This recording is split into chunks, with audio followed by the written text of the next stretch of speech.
بسم الله الرحمن الرحیم. سلام و وقت بخیر میگم خدمت شما دوستان عزیز خودم. اخیراً در سوالات و مسائل خرداد ماه مسائلی مطرح شده تحت عنوان سوالات بافتار که یه مقدار خواستم در این زمینه براتون توضیحاتی بدم. ببینید، سوالات بافتدار در واقع میشه گفت که به سوالاتی میگیم که داستان مانند یک موضوعی رو توضیح میده و بعدش میاد یک سوال رو میپرسه. من توصیه میکنم از قیافه اینها وحشت زده نشید و فکر نکنید که خیلی سخته. سوال رو بخونید و تهش که اون سوال رو میپرسه به اون فکر کنید، فقط اونه که مهمه برامون که اون چی رو میپرسه از ما.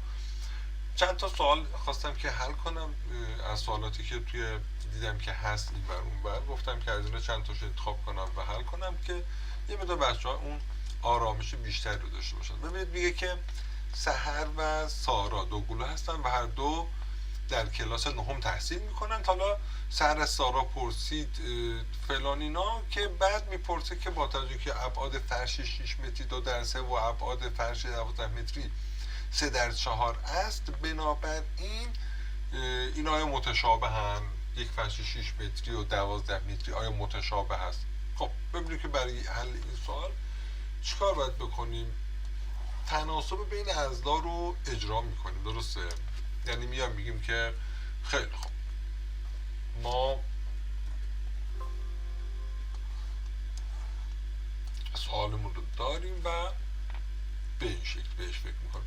میگیم که دو مستطیل زمانی متشابه هستند که نسبت طول به طول برابر نسبت عرض به عرض باشه. پس بنابراین در این مورد نسبت یکی 2 در 3 درسته، 2 در 3 هست و اون یکی هم که 3 در 4 هست، 3 در 4 هست.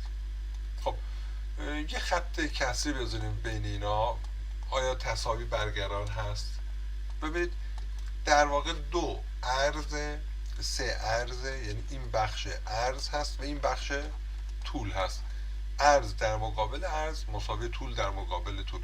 آیا این برقرار هست؟ خب طبیعتا شما ببینید که 2 ضرب در 4 برابر 8 میشه و 3 ضرب در 3 برابر 9 میشه، یعنی اینا متشابه نیستن. همون طرف وسط مقایسه دو تا کسر رو انجام دادیم دیگه. 3 ضرب در 3 4 ضرب در 2 و دیدیم که با هم دیگه مساوی نیستن، پس بنابراین متشابه هم نخواهد بود. خب یه سوال دیگه باز هم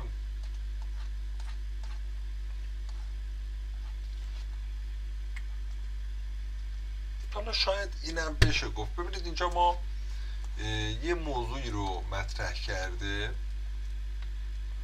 که نگاه کنید، من اینو بیارم این طرف. میاد میگه که مادر بزرگ علی و زهرا همیشه با آنها میگه کسایی که تهدیگ زیاد میخورن در جشن عروسیشان بار. من زیاد میبینم این پیانگاهگیوها رو به هم میزنه.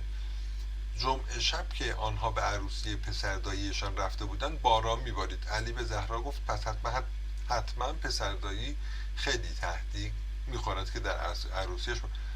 خب حالا جوابی که اینجا گفته شده من کاری ندارم باش، بذاریم کنار، خودمون بهش جواب بدیم و بهش. ببینید، ما در مورد استدلال کردن دیدید که صحبتش رو کردیم که باید از یک سری فرض ها استدلال کنیم به حکم برسیم، درسته؟ خب در مورد این سوال این اتفاق رخ نمیفته. یعنی اینکه این میگه که علی به زهرا گفت حتما پسرده، اون اونجا داره میگه که در واقع اون فرض ما میگه که تهدیگ بخورند، درسته؟ آنگاه منجر به کیو میشه. کیو چیه؟ کیو اینه که باران میبارد. به طور خلاصه باران میبارد. خب این حکمه. بعد الان میگه که پسردایی خیلی تهدیگ میخورد. خب یعنی میگه که جمعه شب که عروسیشون بود باران میبارید. حالا اینجا میگه باران بارید یعنی در واقع کی رو اول میاره، آنگاه تهدیگ زیاد خورده، یعنی در واقع پ رو نتیجه گرفته. جای آیا استدلال علی درست است؟ خیر. چرا درست نیست؟ میگیم که جای حکم و فرد را عوض کرده، چون جای فرض و حکم عوض شده است. من از این زیاد میبینم که سوال میپرسیده میشه، مثلا بعضی وقتا میپرسن که سوالی به این شکل مطرح میشه که اگر این شکل مثلا متوازی، اگر هرگاه 4 ضلعی این متوازی الاضلاع باشد، خب ویرگول حتما مرکز تقارن دارد.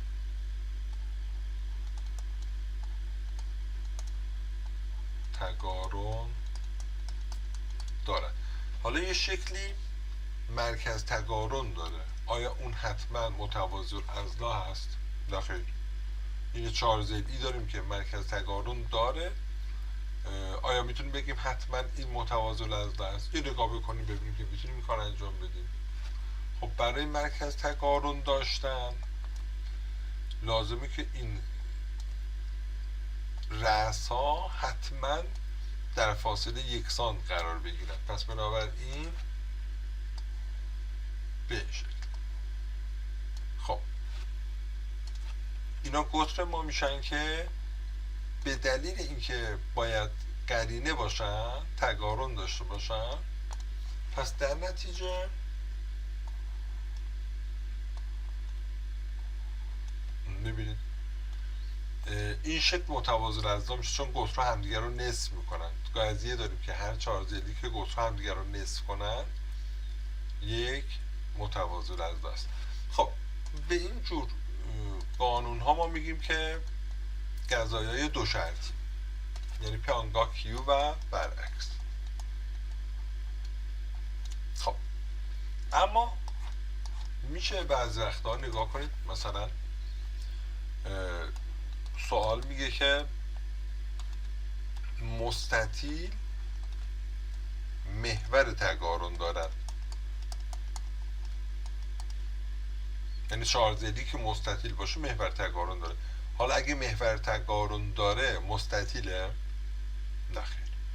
اینجا پ یعنی فرض ما مستطیله، آنگاه حکم ما محور تقارنه. نمیتونیم جاشو عوض کنیم بیام بگیم که Q محور تقارن دارد، آنگاه آن شکل مستطیله.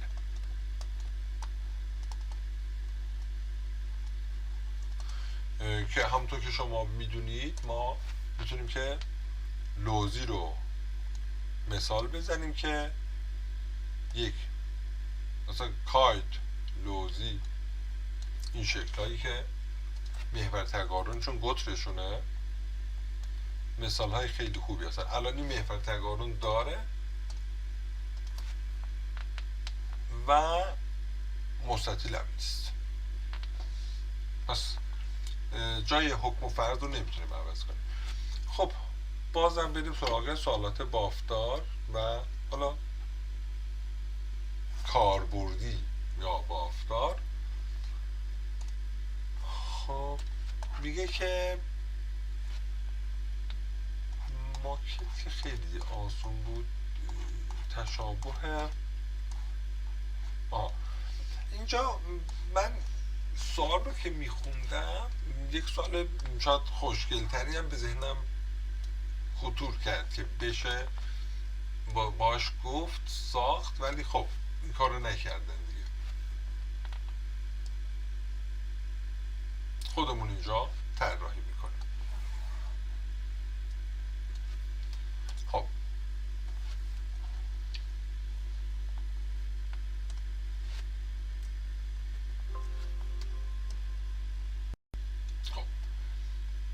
چی میگه به ما؟ میگه که دو تا سوال میگه که دوتا مدرسه داریم، یک کتاب فروشی وسط داریم و طوریه که فاصله این درها و کتاب فروش ها با هم 1 سال هست.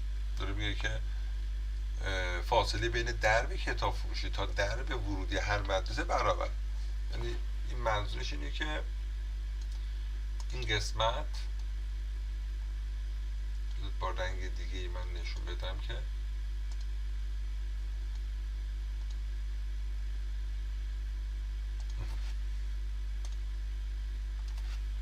منظورش اینه که این قسمت برابر این قسمت برابر این قسمت.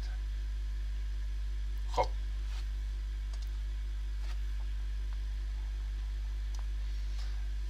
یعنی اگه من مثلا اینجا رو بگم S، اینجا رو بگم A، اینجا رو بگم B، SA مساوی SB، میگه که کوتاه‌ترین فاصله بین درب کتاب فروشی و طول خیابان است. محلی که شهرداری برای نصب انتخاب نموده کوتاه‌ترین فاصله بین درب کتاب فروشی و طول خیابان است.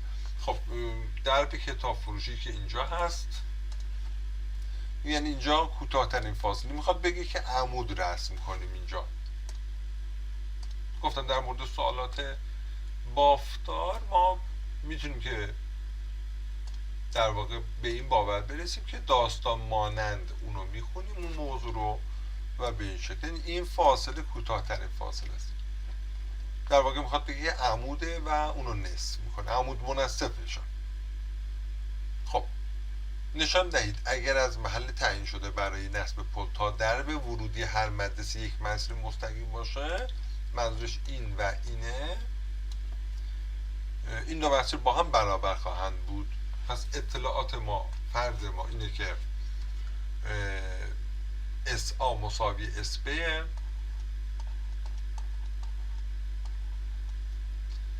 و اینجا رو بگیم اسمشو O بگیم، OS عمود هست بعد AB. این اطلاعاتی که ما داریم این با این برابره، اینجا 90 هست. ما به راحتی میتونیم دیگه اثبات کنیم این دوتا مثلثی که هاشون میزنم با هم دیگه برابر هستن. یعنی من میام میگم که پس آنگاه اولا AS مساوی BS، دوما زاویه H1 مساوی زاویه H2، سوما OS مساوی OS.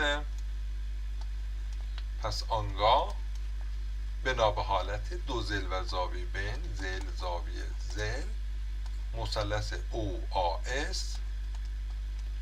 هم نهشت مثلث OBS هست و آنگاه بنا به اجزای متناظر OA مساوی OB خواهد شد. OA مساوی OB خواهد شد.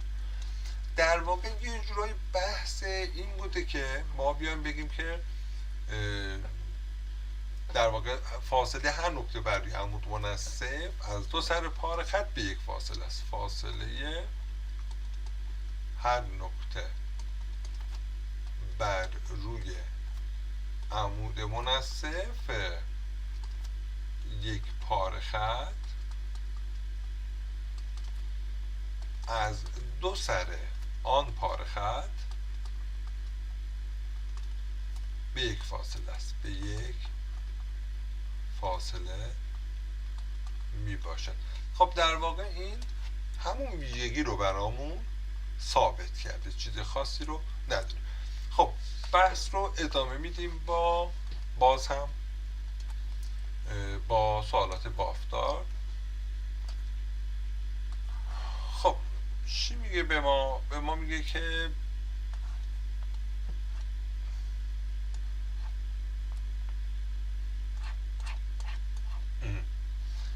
حالا یک سوال دیگه، تصویر زیر نمایی از پل کابلی امام حسین در شهر مشهد می باشد که ستونها با پایه های با پل زاویه برابر دارد. این ستونها با پل زاویه برابری دارد. با توجه به مدل مهندسی رسم شده اگر زاویه بین کابل مشخص شده و ستون همچنین خودش هم اینجوری تصویر رو نشون داده، فاصله بین ستون و فاصله پای ستون تا محل نصب کابل در هر طرف نظیر به نظیر برابر باشد. زاویه بین کابل مشخص شده و ستون، این کابل، این هم ستون، این زاویه، این زاویه با این زاویه برابره. همچنین فاصله پای ستون و محل نصب کابل، اینا کابل هستن. MN AB پایشون B و N که فاصله شون با CB با NP برابره. ثابت کنید که طول کابل ها با هم برابره، یعنی در واقع کل ماجرای ما اینه که ثابت کنیم که MN مساوی AB هست. برای این کار از دو تا مثلث استفاده خواهم کرد، یعنی میگم که بذار اول مثلث رو مشخص کنم. مثلث این مثلث و این مثلث. فرض هامون رو می نویسم همونطور که گفته. زاویه A مساوی زاویه B، زاویه C مساوی زاویه P. خودش گفته توی صورت سوال زاویه بین کابل ها، اگر زاویه بین کابل و ستون برابر باشه که ستون ها با پل زاویه برابر، ستون ها با پل، این ستونه، اینم زاویهش که زاویه برابر داره اینجا. بله، ولی اگه این شکلی باشه اون موقع زاویه N هم با زاویه B برابر میشه دیگه، چون مجموع زاویه های داخل یک مثلث 180 درجه. پس زاویه N هم برابر زاویه C میشه. داریم اطلاعاتمون رو جمع و جور میکنیم. NP هم مساوی BC، NP هم مساوی BC هست. من از این دوتا استفاده میکنم. ببینید از این زاویه با این زاویه، این زاویه با این زاویه و NP و BC، یعنی A و B رو لازم ندارم، مثلا اون میذارم کنار، میارم اون کروشا رو میذارم اینجا. من با استناد به این ستا، با استناد به این ستا موضوع آنگاه بنا به حالت زاویه زل زاویه میگیم که مثلث ها برابر هستن. مثلث ABC هم نهشت مثلث MNP خواهد شد. MNP خواهد شد. پس آنگاه وقتی که برابر شدن اضلاع بنا به اضلاع متناظر تساوی از اجزاء متناظر که در اینجا اضلاع متناظرش میشه AB مساوی MN خواهد شد. AB مساوی MN خواهد شد به این شکل.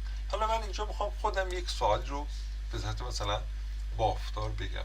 فرض کنید که من بیام یک سوال رو این شکلی طراحی کنم، بگم که در مسیری داریم، ما مسیری داریم به این شکل که حالا اصلا بگیم که دوتا روستا A و B رو داریم و ماجرا از این قراره که یه جاده‌ای داریم در اینجا،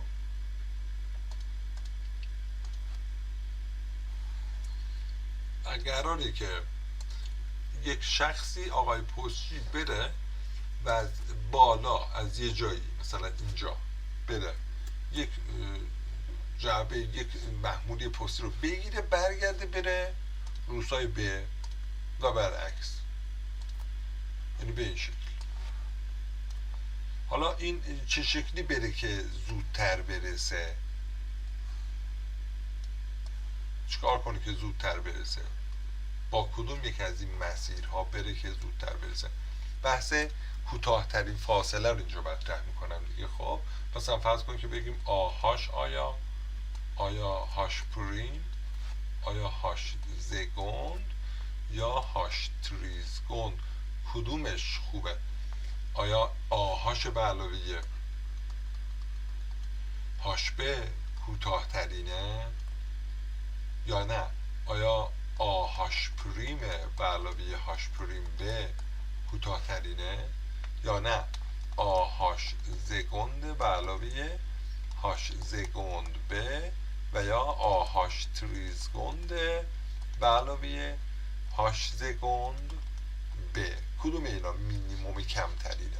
خب جواب صحیح اینه، آ هاش زگنده. این جواب صحیح میشه و در واقع هاش زگند دقیقا جایی که آهاش زگند مساوی هاش زگند ب میشه.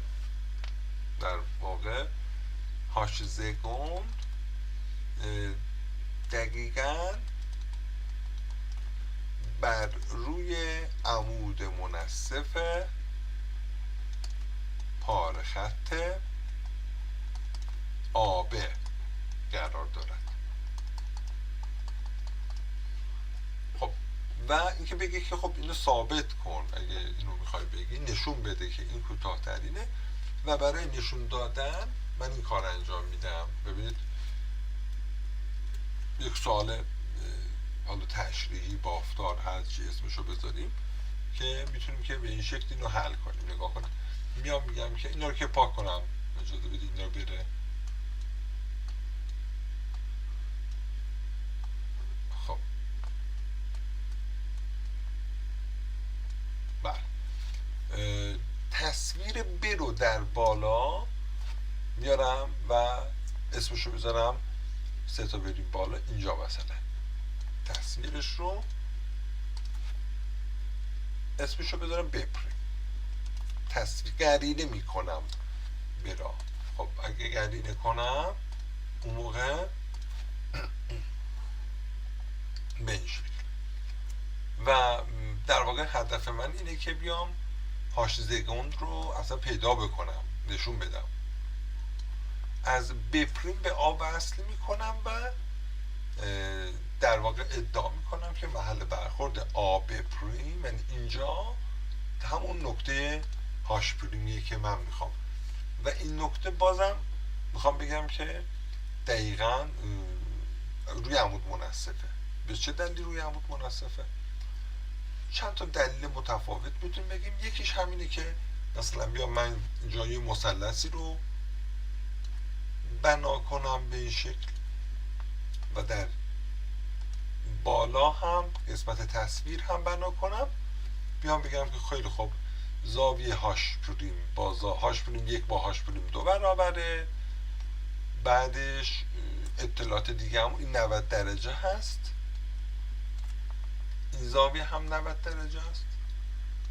بعد اندازه مثلا بگیم کیو با ب پریم، بگیم اینجا رو هم کیو پریم برابره، به این دلیل که خب طبیعتا ب کیو پریم 3 آ کیو هم 3 ب پریم کیو پریم هم 3 مثلا اینجا که نگاه میکنیم.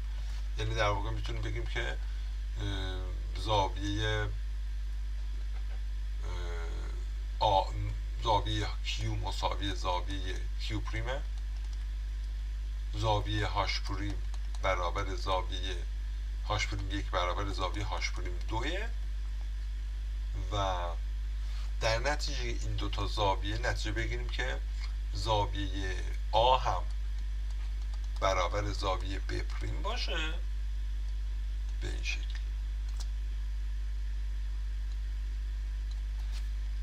آ مساوی ب پریم میشه، یعنی هر سه تا زاویه با هم برابرن. حالا به راحتی میتونم استفاده کنم از این موضوع، یعنی که بیام بگم که خب آ کیو مساوی ب پریم کیو پریمه که توضیح دادیم چرا. زاویه کیو مساوی زاویه کیو پریمه مساوی 90 درجه است و زاویه آ هم مساوی زاویه ب پریمه.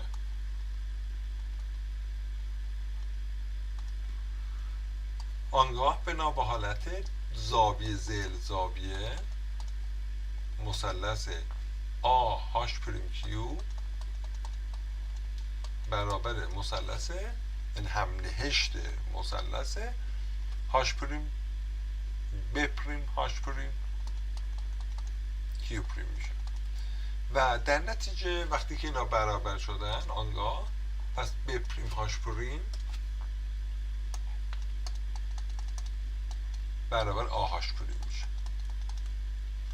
البته اثبات کردن این که ب پریم هاش پریم برابر ب کیوب ب هاش پریم هست به سادگی امکان پذیره، چون بر روی عمود منصبه، در واقع خط کیو پریم عمود منصبی ب پریم ب، پس ب هاش پریم هم مساویه ب پریم آنگاه ب پریم ب هاش پریم برابر آ هاش پریم میشه.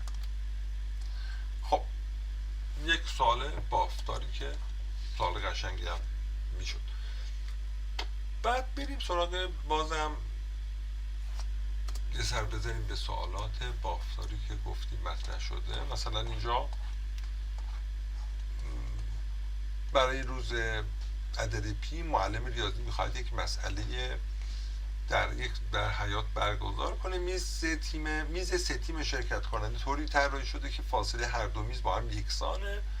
برای تعیین محل قرارگیری میز داوران نیمساز زاویه ایجاد شده بین پاره خطایی که فاصله هر میز با دو میز را نشان میداد رسم کرده و در محل برخورد این سه نیمساز میز داوران قرار گرفته. ثابت کنید فاصله میز داوران تا میز هر سه تیم شرکت کنه. یه شکل اینجا کشیده برامون.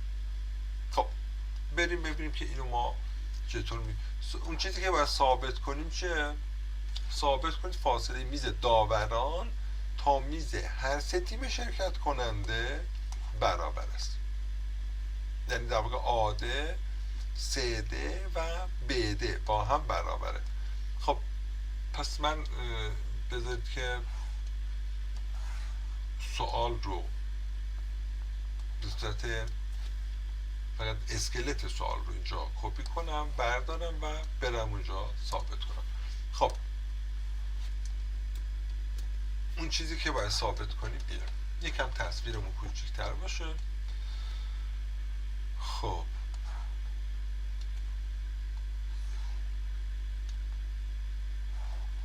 به این شکل.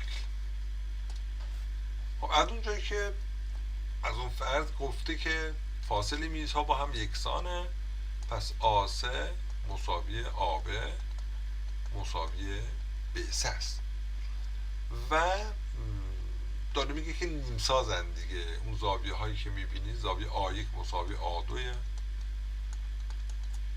بعد زاویه C1 مساوی زاویه C2، زاویه D1 مساوی زاویه D2،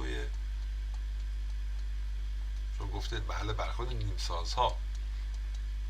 پس بنابراین من به راحتی میتونم بگم که زاویه های آ1 اینا برابر 30 درجه هستند. خیلی میتونم کار خودم رو سبکتر بکنم دیگه.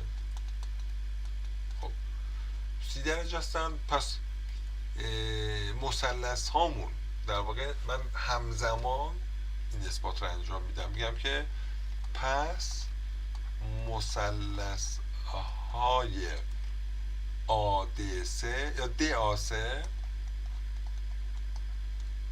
و DAB و DBC و DBC با هم همنهشت هستن.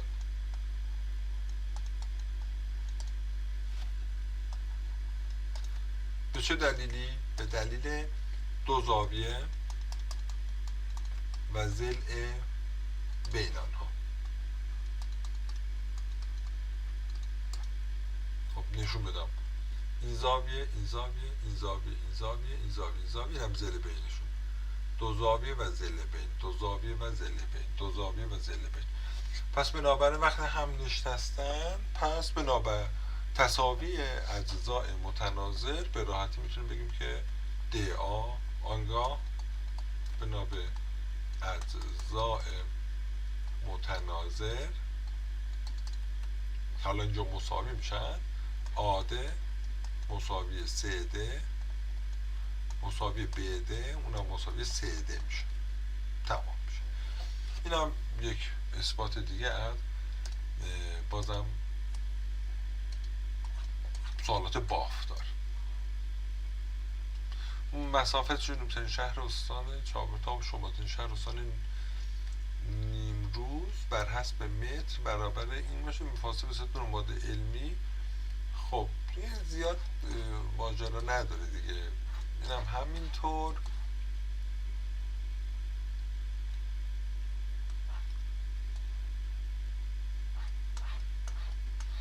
خب دارم نگاه میکنم سوال خوبی رو بگم. مثلا اینجا حالا تا حدی میگه که شهر سوخته سیستان از بقایای دولت شهر باستانی هامون هست. بعد در میان پژوهشگران در یکی از کاوش‌ها آثار سوختگی در یک بنای مربع شکل به ضلع رادیکال 5 به علاوه 2 متر مواجه شدن که کاملا سوخته بود. چه سطحی از این بنا دچار آتش سوزی شده است؟ خب میایم چیکار میکنیم؟ سوال در واقع آخرش مشخص میکنه که میخواد چیکار کنه. یعنی بی خود ما وقتمون رو هدر نکنیم با خوندن قصه هایی که این میگه. خب ببین میگه که مربعی به ضلع اینقدر، پس بنابراین من هم می‌نویسم رادیکال 5 به علاوه 2 مربع دیگه ضرب داره رادیکال 5 به علاوه 2. خب چی میخواد؟ نمیخواد که ما دونه دونه ضرب کنیم. در واقع چرا این کارو کرده؟ چون که میخواد اتحاد رو از ما به اضافه عدد گم رو از ما بپرسه. پس من میتونم بنویسم رادیکال 5 به علاوه 2 به توان 2 که اونم میشه اولی به توان 2 که اینو ما باید بلد باشیم. رادیکال 5 به توان 2 به علاوه 2 برابر اولی در دومی 2 برابر رادیکال 5 در دومی به علاوه دومی به توان 2. رادیکال 5 به توان 2 میشه 5 به علاوه 2 ضرب در رادیکال 5 ضرب در 2 میشه 4 رادیکال 5 به علاوه 2 به توان 2 میشه 4 و جواب میشه 5 با 4 میشه 9 به علاوه 4 رادیکال 5. پس چه سطحی از این بنا دچار آتش سوزی شده بود؟ 9 به علاوه رادیکال 5 متر مربع.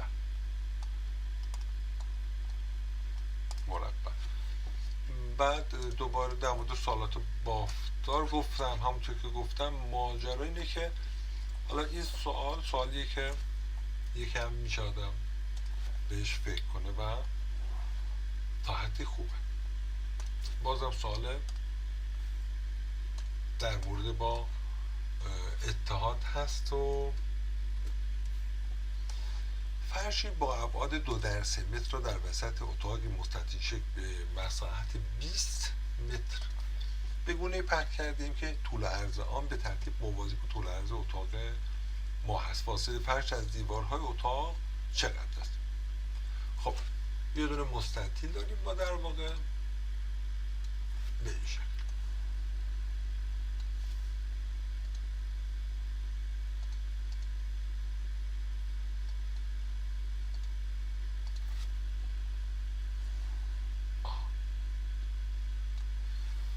و در داخلش هم یه دونه فرشی هست که از دیواره ها به یک فاصله هست، اونطوری که خودش میگه.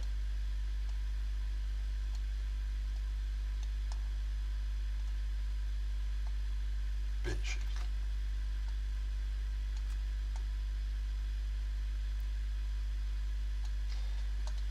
ابعاد فرش 2 در 3. این اونی که در داخل هست من اینو فرش حساب کردم و این 2 در 3، یعنی در واقع عرضه و اینجا 2 و این قسمت 3 هست، قسمت طولش 3 هست به این شکل 3. بعد میگه که موازی و بعد فاصله فرش اینجا x باشه. فرض کنید این فاصله x باشه، x باشه. بعد میگه که مستطیل ما چقدر؟ 20 متره، مساحت 20 متر مربع اتاق ما. اتاق مستطیل به مساحت 20 متره.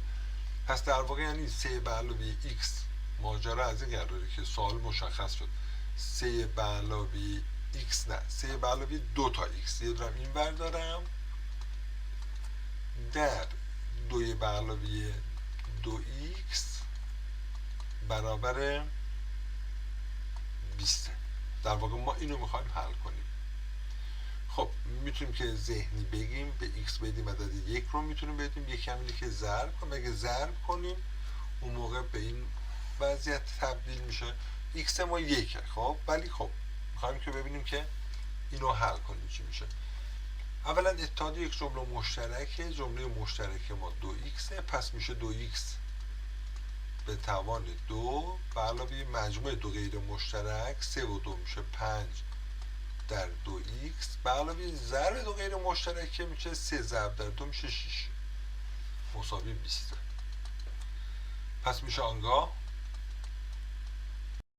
4x به علاوه 10x مساوی 20 ها اینجا مساوی 20 برابر 20 بره سمت چپ میشه منهای 14 مساوی 0. الان دیگه این به صورت یک معادله درجه دوم مطرح میشه، ولی نگران نباشید شما میتونید اینو حل کنید با استفاده از اتحاد یک جمله مشترک.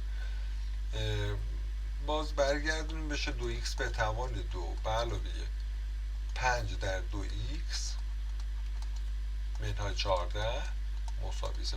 جمله مشترک من 2x جمع دو تا عدد 5 ضربشون منفی 14 پس میشه به علاوه 7 و منهای 2 و از اونجا به دو تا جواب میرسیم. یکیش 2x به علاوه 7 مساوی 0 که میشه x مساوی منفی 3 و نیم که قبول نیست. یکی هم که 2x منهای 2 مساوی 0 که x مساوی 1 میده که اینو قبول میکنیم.